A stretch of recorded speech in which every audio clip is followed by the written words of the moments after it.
Boa noite, companheiros. Boa noite, Célia. Boa noite, Nivaldo. Boa noite a todos. Com muita alegria, mais uma vez estamos aqui nessa segunda-feira, às 8 da noite, para darmos continuidade ao nosso estudo do Livro dos Espíritos, né?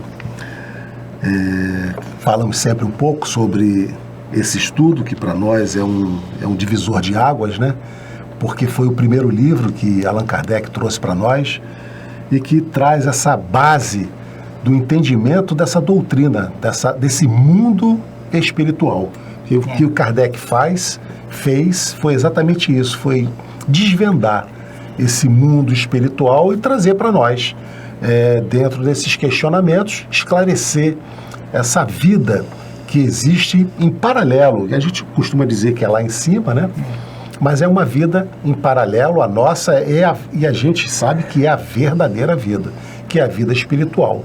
Porque a matéria, o nosso corpo tem validade. E a gente, né, Nivaldo, nós já falamos um pouquinho lá no início dos nossos encontros, lá bem no início, porque se a gente for procurar a história de Kardec, como foi que ele se envolveu nisso tudo, é muito lindo. E a gente tem esse estudo lá do início, né, Célia? Lá do início. Porque Kardec não tinha religião nenhuma. Não tinha. Né? Ele foi... É claro que também, né, Nivaldo, vamos deixar bem claro que não foi por acaso. Tudo foi preparado. Tudo estava planejado, Célia, né? Mas a história é linda. O acaso não existe. Não existe. O acaso não existe, né? Então Kardec, ele foi preparado, ele veio com essa missão. Mas a descrença dele e depois o envolvimento dele é pra gente refletir, né? Sabe? Essa descrença, e depois ele vai estudar isso com seriedade e nos traz essa codificação. Essa obra, né? Maravilhosa. Então vamos fazer a nossa prece, todos agradecendo a Deus, agradecendo sempre a Jesus, aos nossos patronos, Francisco de Assis, Fabiano de Cristo, a nossa Mãe Maria Santíssima e aos nossos irmãos espíritos, coordenadores desse estudo, para que eles possam nos intuir, nos inspirar, nos trazer sempre o melhor entendimento para nós e para vocês. Que nós possamos, então, ter uma noite abençoada. Graças a Deus. Graças a Deus. Célia, a gente sempre faz no início, né, do nosso programa uma reflexão de alguma coisa que a gente captou durante a semana, uma mensagem, uma frase, e a gente traz aqui para dividir com vocês. E essa semana, né, em particular, me chamou a atenção uma citação que vai ser colocado aí para vocês na tela, e eu vou ler aqui. Perdoe os outros, não porque eles mereçam perdão, mas porque você merece paz. Isso a gente precisa parar, né, Célia? Ficaríamos aí fazendo uma reflexão durante muito tempo. Quantos de nós estamos nesse momento carregando ódio, raiva, rancor, frustrações por coisas que pessoas nos fizeram? Quantos? E se nós pararmos para pensar o quanto de mal esses sentimentos estão nos provocando nesse momento? E muitas das vezes, né, Nivaldo, assim, de imediato a gente não percebe. Não percebe. Mas tem uma certeza que está. Nos trazendo, Célia, todos os tipos de doenças que a gente possa imaginar. É um desequilíbrio total, orgânico. A gente até comenta que as doenças começam nos desequilíbrios emocionais. É verdade. E a gente não... Tem pesquisas com aí, certeza, pesquisas científicas onde se atribui ao ódio uma série de enfermidades sérias. E seria tão fácil a gente perdoar. Mas perdoar não para que a gente possa, como ele diz aqui, perdoar os outros, não porque eles mereçam perdão, mas para que a gente possa ter paz, que a gente possa não adoecer. Então, a gente precisa entender exatamente isso. Quando a gente passar a perdoar, a entender que o que aquele irmão fez contra nós ainda fez por falta de conhecimento, de entendimento da vida, fica mais fácil para a gente tirar isso, limpar, amenizar, perdoar por nós.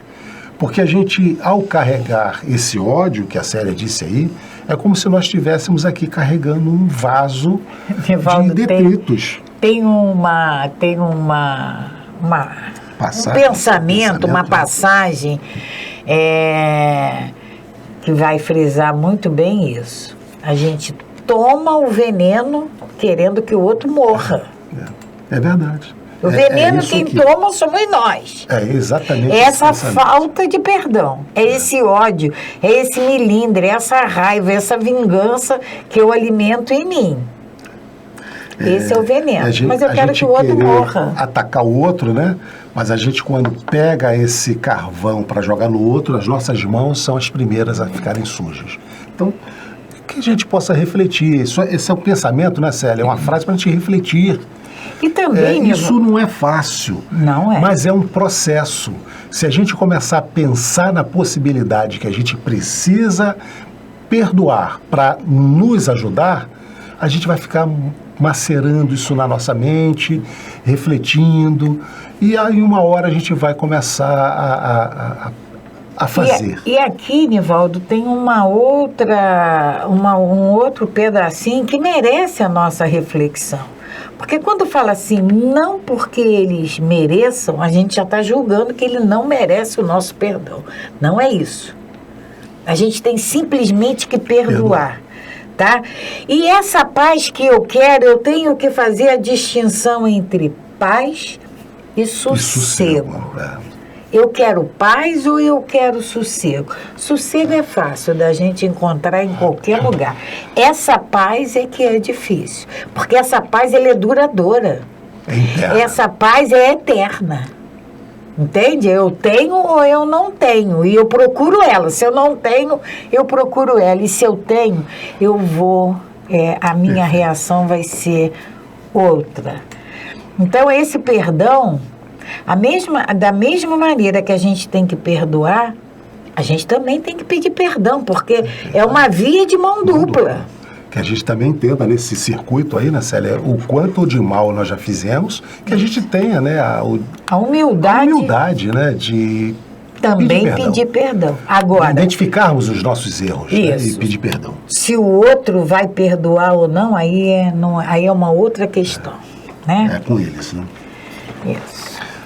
Então vamos lá dar continuidade, né, Célia? Vamos dar continuidade ao nosso estudo. Nós estamos ainda falando dos convulsionários, 9, né? No capítulo 9. Seria o nosso programa, o nosso programa 109. 109. Intervenção dos espíritos no mundo corporal. E aí a gente vem falando, né, dos fenômenos dos convulsionários. E na questão 483, Kardec pergunta: qual a causa da insensibilidade física que se observa em alguns convulsionários, assim como em outros indivíduos submetidos às mais atrozes torturas?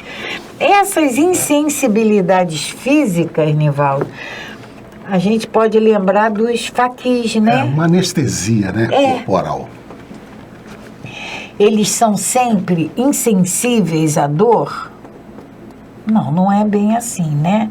Mas naquele momento existe a insensibilidade física.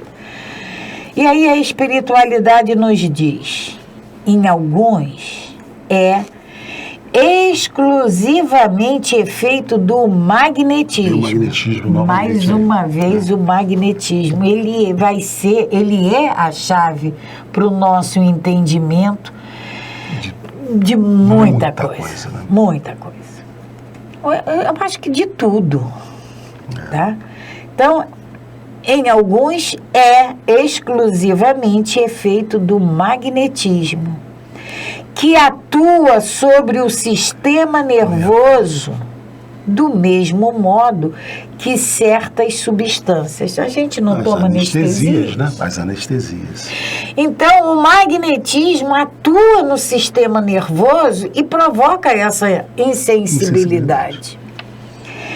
Em outros, a exaltação. A exaltação do pensamento embota a sensibilidade. Enfraquece, né? Então, a criatura fica tão exaltada, que ela esquece da dor.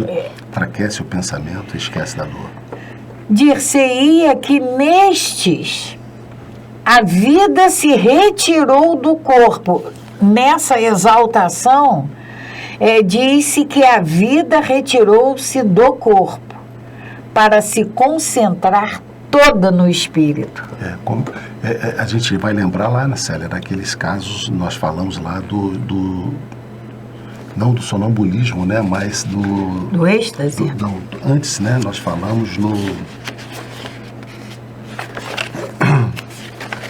nós falamos aqui no estado de Lázaro, né? Catalepsia. Catalepsia, né, exatamente, né? Então, porque você vai ficar como se você tivesse morto, né? Então, é uma anestesia geral do corpo. E a doutrina espírita nos diz que o efeito anestésico, a dor física é do corpo. É do corpo. A dor é do corpo, né? Dir-se-ia que nesses a vida retirou-se do corpo para se concentrar toda no espírito. Exatamente num processo cataléptico, né? Não sabeis que quando o espírito está vivamente preocupado com uma coisa, o corpo não sente nada? Não vê, nada vê e nada ouve? Então, a gente diz, né, você fica tão obcecado naquela... Isso. Porque quando a gente já estudou aqui, que quando existe a separação, o rompimento do espírito com o corpo, isso aqui é uma massa. É uma massa só. Então, se existe essa retirou-se, né, do corpo, o corpo não sente mais nada. Enquanto o espírito está ali animando, é diferente. Ele vai sentir. Vai botar a mão no fogo, vai queimar. Vai enfiar o dedo na tomada, vai levar choque. Mas quando esse espírito se afasta, essa massa não sente mais nada. E é como a espiritualidade nos diz: nada vê e nada ouve. E aí tem uma nota, né? De Kardec. A exaltação fanática e o entusiasmo hão proporcionado, em casos de suplícios, múltiplos exemplos de uma calma e de um sangue frio que não seriam capazes de triunfar de uma dor aguda, senão admitindo-se que a sensibilidade se acha neutralizada, como por efeito de um anestésico. Então, com a exaltação fanática e o entusiasmo. Então, é como se anestesiasse. Ficasse anestesiado.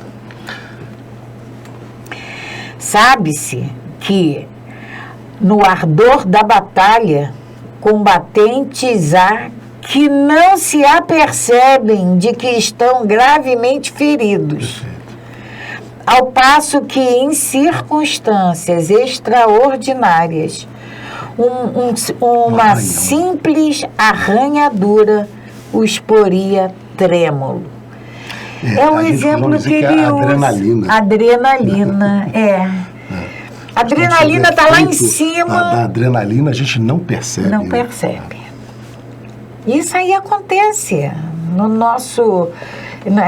É muito mais comum do que a gente imagina. Uma outra, né? A gente estava comentando aqui, né, Célia, sobre ainda a pergunta que Kardec faz, esse efeito do magnetismo, né?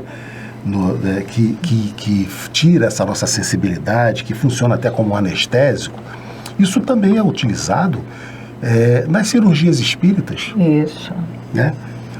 Quantas nós tivemos aí no passado com mais intensidade, cirurgias abertas, feitas por espíritos, que a pessoa não sentia nada, né? Era cortado, retirado lá o tumor, suturado, e ele nada sentia.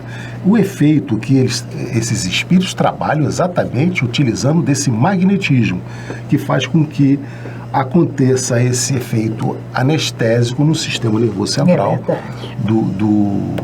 de quem está sendo ali operado, né? E quando Kardec fala assim na exaltação fanática e o entusiasmo,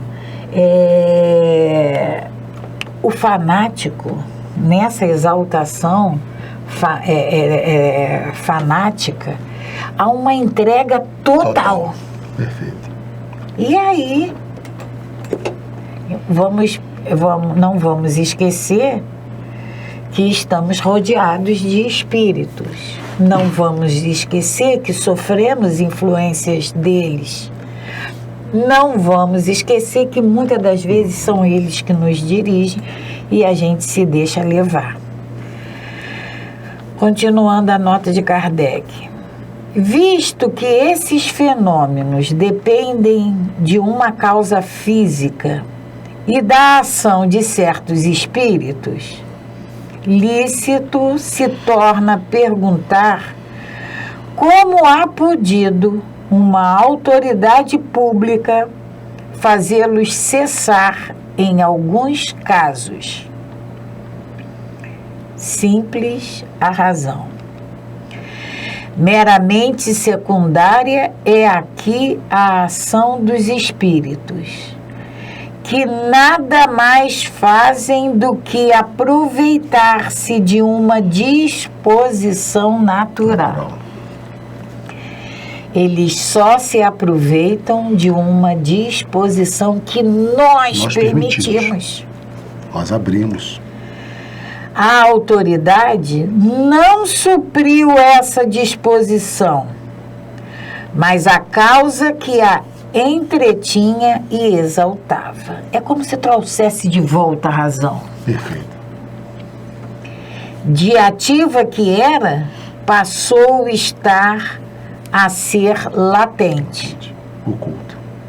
E a autoridade teve razão por assim proceder, porque, de fato, resultava abuso e escândalo. Sabe-se, ademais, que semelhante intervenção nenhum poder absolutamente tem, quando a ação dos espíritos é direta e espontânea. Perfeitamente. Aí a gente vai perguntar assim, né, Nivaldo, mas por que Deus permite isso? Por que Deus permite isso? Essa exaltação, esse fanatismo, ele só existe por uma coisinha pequenininha, mas que é muito forte, que tem um poder imenso, que é chamada fé. Então, a fé naquilo que nós estamos vivenciando naquele momento, né? Ela é verdadeira e eu me deixo levar por aquilo. E aí a gente vai voltar, mas Jesus falou para gente: vinde a mim, siga-me. E para isso a gente não cedeu. Ainda não cedeu, mas vamos ceder, né? E aqui se entrega. É uma incoerência nossa, né? É verdade. Aqui ainda, né, Célia, a gente nessa questão 483, quando eles falam, né, qual a causa da insensibilidade, dormência, desse poder anestésico, né? Das dores físicas. E ele diz aqui no finalzinho: em outros indivíduos submetidos às mais atrozes torturas. E a gente estava comentando isso um pouco antes, sobre os cristãos, né? Lá do primeiro século. Lá do primeiro século, quando eles entravam nas arenas e eram devorados por leões, eram atingidos por flechas, e eles entravam cantando e se deixavam abater sem demonstrar nenhuma dor física. Com certeza, todos eles estavam amparados, evidentemente, por espíritos, né, superiores que estavam promovendo exatamente esse poder anestésico. Para que eles não sofressem mais do que já estavam ali. Né? E a gente não pode esquecer do magnetismo. Né? Sim, a utilização do magnetismo em si, né? Bom, Célia, a gente encerra o tópico falando sobre convulsionários, e agora nós vamos falar sobre afeição dos espíritos por certas pessoas. E nós vamos começar na questão 484. Porque quando a gente fala de afeição, a gente fala de afeição. Porque num estudo desse livro, eu até falei para você, que tem lá no Mapa e Recreio, Obreiros da Vida Eterna. Tem um capítulo lá em que a mãe está muito mal, vai desencarnar, mas ela sofre a influência do filho, porque ela fica tão ligada. O filho desencarnou por morte, foi assassinado, ele estava envolvido numa série de problemática, e ele, além dele não ter seguido a vida dele no mundo espiritual, ela prendia ele aqui com os pensamentos dela, chamando essas coisas todas. Então, ela, próxima a desencarnar, ele estava junto dela. É um filho junto da mãe. Então, existia essa afeição, mas era prejudicial, tanto para um quanto para outro. A gente tem aqui no nosso ainda no mundo encarnado, né, Célia, as afeições. Nós não temos afeições por certas pessoas. E os espíritos, será que eles também têm afeições por certas pessoas? E nós vamos ver exatamente isso. E Kardec pergunta, né, os espíritos se afeiçoam preferencialmente a certas pessoas? Os espíritos, né? Os espíritos. E aí eles respondem: os bons espíritos simpatizam com os homens de bem, ou suscetíveis de se melhorar. Aí, Nivaldo, vamos lembrar lá do Evangelho, o homem de bem. O homem de bem.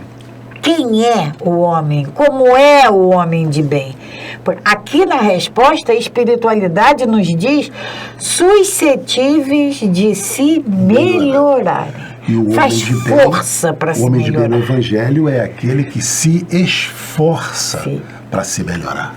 Então, os espíritos, os bons espíritos, eles simpatizam com os homens de bem. E não há uma preferência. Não há. Não há preferência. Porque, Célia, nós temos o nosso pai que não tem preferência. Não tem. O amor dele então, por nós é igual. Mas nós nos aproximarmos desse entendimento maior, nós também vamos começar a aumentar essa nossa preferência por todas as pessoas. Mas eles também, quando eles percebem que existe uma vontade em nós de nos melhorarmos, eles vêm. Eles também nos assistem.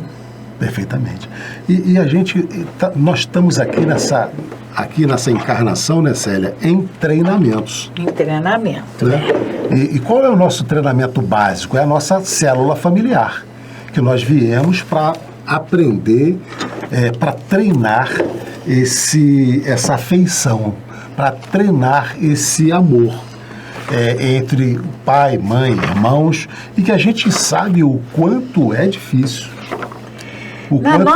Nessa né? célula pequenininha é difícil. E daí nós vamos sair para a escola, daí vamos para o trabalho. Casos a gente sabe, Célia, de pai que não fala com o filho que não fala com a mãe, irmão que não fala com o outro. Então, veja só, é uma célula familiar. Você imagine a humanidade inteira. Então, essa afeição é o nosso propósito. Essa afeição que a gente tem que ter pela humanidade é o nosso propósito. E que nós estamos aqui em treinamento. Bom, então, voltando à questão 484, a Célia está procurando alguma coisa que já ela vai achar, a gente vai repetir, né? Porque nessa... daqui a pouco a gente... Não, vamos lá. Os espíritos se afeiçoam preferencialmente a certas pessoas, e eles vão nos responder: os bons espíritos simpatizam com os homens de bem, ou suscetíveis de se melhorar. Os espíritos inferiores com os homens viciosos, ou que podem tornar-se assim. Daí suas afeições com consequências da semelhança das sensações. A gente vai se afeiçoar com aquelas pessoas que vibram, que gostam das mesmas coisas que nós. É assim que a gente procede aqui, né? Diga-me com quem andas, que eu te direi quem és. A gente sempre vai se aproximar e vai procurar estar junto daquelas pessoas que pensam, que agem como nós. E no mundo espiritual também é a mesma coisa. Por isso é que eles nos dizem que esses espíritos inferiores, eles vão se associar aos homens viciosos. E aí, Nivaldo, esses homens viciosos, quem são esses homens viciosos? Somos nós. Somos nós que temos o vício da gula, somos nós que temos o vício da avareza, do orgulho, da sexualidade, do egoísmo, o vício do poder. Então, o vício do álcool. Então, se eu tenho vício do álcool, é um exemplo, tá? E qualquer outro vício vai se coadunar com isso. Se eu tenho vício do álcool, quem vai se aproximar de mim? Espíritos que desencarnaram com o vício do álcool. Que continuam com a necessidade de alimentar esse vício. Ele não pode beber? Ele não pode beber. Mas ele se alimenta dessa sensação da emanação que parte de mim, daquele cheiro. Ele se alimenta daquilo. Ele se satisfaz com aquilo. E a mesma coisa são com todos os nossos vícios, com todas as nossas imperfeições. Então, a gente fala sempre aqui, né, Célia, nessa atração, nessa afinidade, nessa sintonia, essa frequência vibracional. Isso é que vai nos unir a um ou ao outro. Isso é que vai delimitar essa afeição dos espíritos por certas pessoas. Aí vamos seguir? Vamos. Na 485, Kardec pergunta: é exclusivamente moral a afeição que os espíritos votam a certas pessoas? A gente sabe que a gente tem aquelas duas asas para serem desenvolvidas, né? A da moralidade e da intelectualidade. Então, Kardec está perguntando se é exclusivamente moral essa afeição.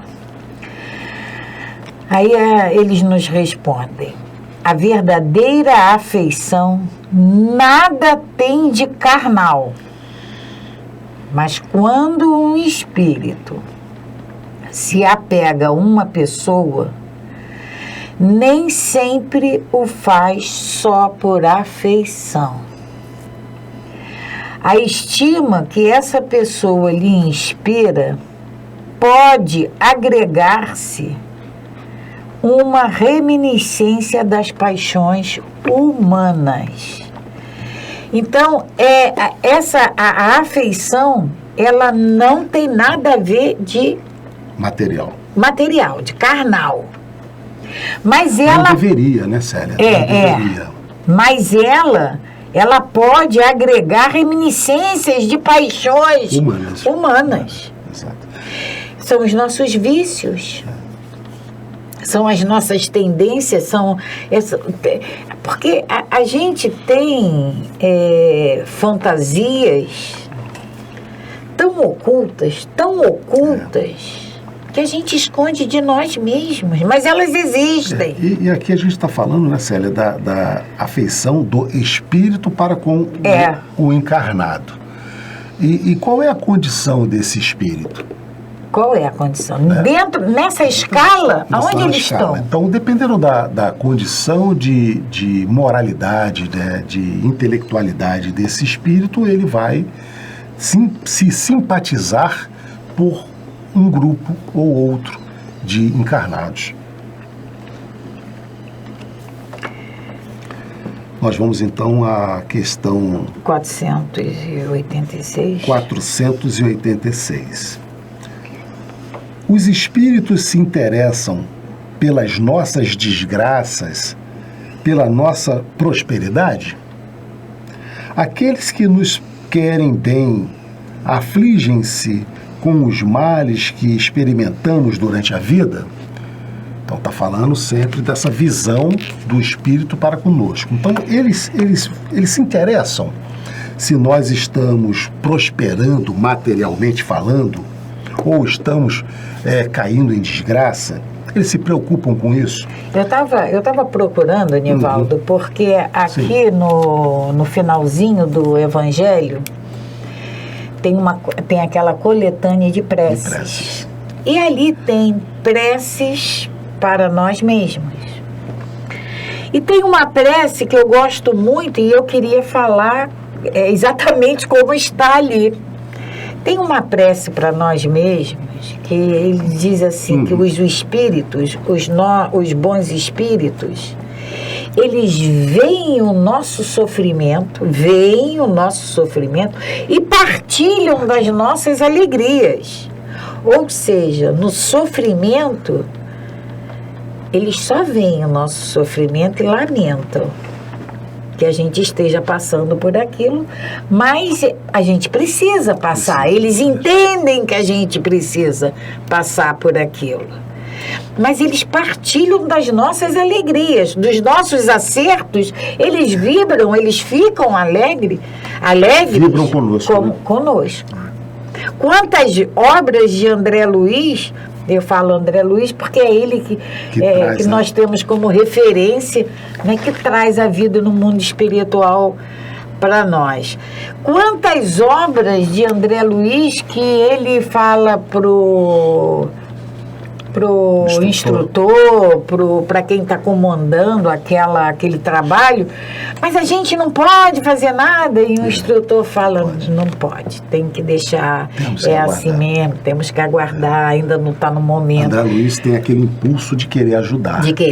Mas ele é orientado e instruído de que o que ele está passando, ele precisa aprender. E é isso que Kardec está perguntando, eles se interessam. Os espíritos se interessam pelas nossas desgraças e pelas nossas prosperidades, e aquele que nos querem bem afligem-se com os males que experimentamos durante a vida. E eles vão nos responder: os bons espíritos fazem todo o bem que lhes é possível e ficam felizes com todas as vossas alegrias. Então, os bons espíritos, eles fazem tudo que eles podem para que a gente esteja bem, para que a gente seja feliz. E ficam felizes também com as nossas alegrias. E, Nivaldo, nesse tudo que eles podem, é possível, que é permitido. Que é permitido. E aí eles continuam: afligem-se com os vossos males. Então eles sofrem com os nossos males, né? Afligem. Quando não o suportais com resignação, porque estes males nenhum proveito têm para vós. E por quê? Neste caso, sois como o doente que rejeita o remédio amargo que deve curá-lo. Então, quando eles percebem que a gente está passando por alguma dificuldade e que a gente não passa por essa dificuldade com resignação, passamos blasfemando, reclamando, eles ficam tristes, porque sabem que a gente não está aceitando esse que para nós seria um mal, mas que para nós é um remédio. A gente não está aproveitando aquele ensinamento que nos está dando, aquele benefício, porque também está no Evangelho que a gente tem que agradecer a Deus, ao nosso Pai, por nos tudo. Experimentar. Por tudo. Então, essas dificuldades, esses momentos difíceis, a gente precisa ter esse olhar que é um benefício. E como nós reclamamos, né, Célia? Como nós reclamamos de situações que vivenciamos, ou estamos vivenciando. Culpabilizamos outras pessoas. Sempre outras pessoas. Que fez ou deixou de fazer determinadas coisas que está nos proporcionando esse sofrimento. Será que não era para ser assim? Com certeza. Com certeza. E será que nós estamos aproveitando essa experiência que é passageira em nossas vidas? E é por isso que eles ficam tristes. Eles se entristecem porque a gente está assim, não quero beber esse remédio. E é exatamente esse remédio que vai me curar. Mas a gente é turrão, a gente não aceita, não entende de forma alguma que essa dificuldade que a gente está passando, essa doença ou essa dificuldade financeira, ou seja qual for, que seja um medicamento para nós. A 487. Dentre os nossos males, de que natureza são os de que mais se afligem os espíritos por nossa causa? De todos os males que nós temos, qual desses males é o que mais afligem eles? 2 categorias de males, né? Serão os males físicos ou os males morais? A gente já tem condições de responder isso sem ler a resposta, né, Célia? Já podemos, se a gente não sabendo, a gente pode olhar a questão 485, né? Mas até por todo o conhecimento que a gente já adquiriu do estudo do Livro dos Espíritos até agora, vocês estão nos acompanhando, já sabem qual seria. O físico é passageiro, né? Então, dentre os males, de que natureza são os que mais afligem os espíritos por nossa causa? Serão os males físicos ou os males morais? E eles nos respondem: o vosso egoísmo e a dureza dos vossos corações. Então, o nosso egoísmo e a dureza do nosso coração. Vamos pensar no coração, que é a sede dos sentimentos. Então, se esse coração, se ele está assim enrijecido, se ele está enclausurado, que sentimento ele emana? Então, é o nosso egoísmo e a dureza dos nossos corações. Daí decorre tudo o demais. Riem-se de todos esses males imaginários que nascem do orgulho e da ambição. Rejubilam com os que redundam na abreviação do tempo das vossas provas.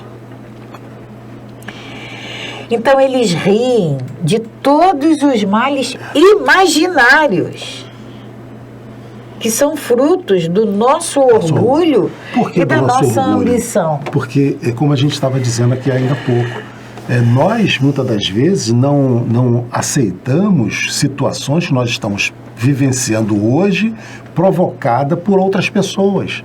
O nosso orgulho não permite. Como é que ele pôde fazer isso comigo? É esse orgulho que ele está se referindo a nós. Essas provações que muitas das vezes a gente tem que passar.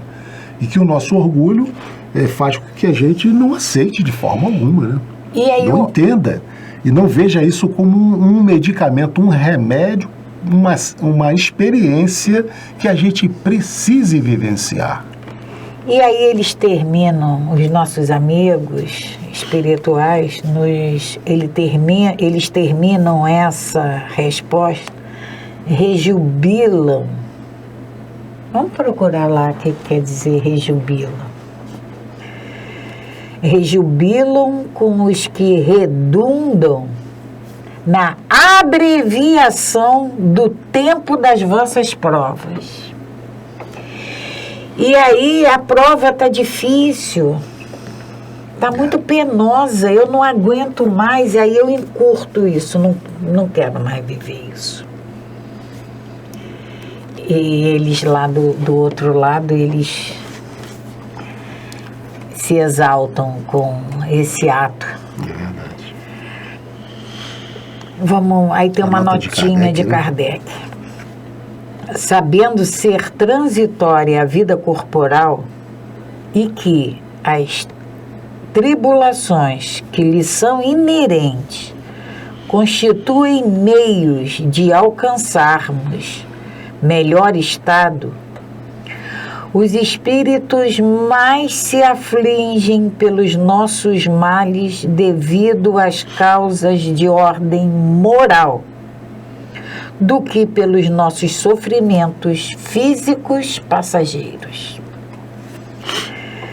Pouco se incomodam com as desgraças que apenas atingem as nossas ideias mundanas, tal qual fazemos com as mágoas pueris das crianças. Vendo as amarguras da vida um meio de nos adiantarmos, os espíritos as consideram como a crise ocasional, de que resultará a salvação do doente. Compadecem-se de nossos sofrimentos, como nos compadecemos dos de um amigo. Porém, enxergando as coisas de um ponto de vista mais justo, os apreciam de um modo diverso do nosso. Então, ao passo que os bons nos levantam o ânimo no interesse do nosso futuro, os outros nos impelem ao desespero, objetivando comprometer-nos. Muito, muitíssimo clara essa nota de Kardec.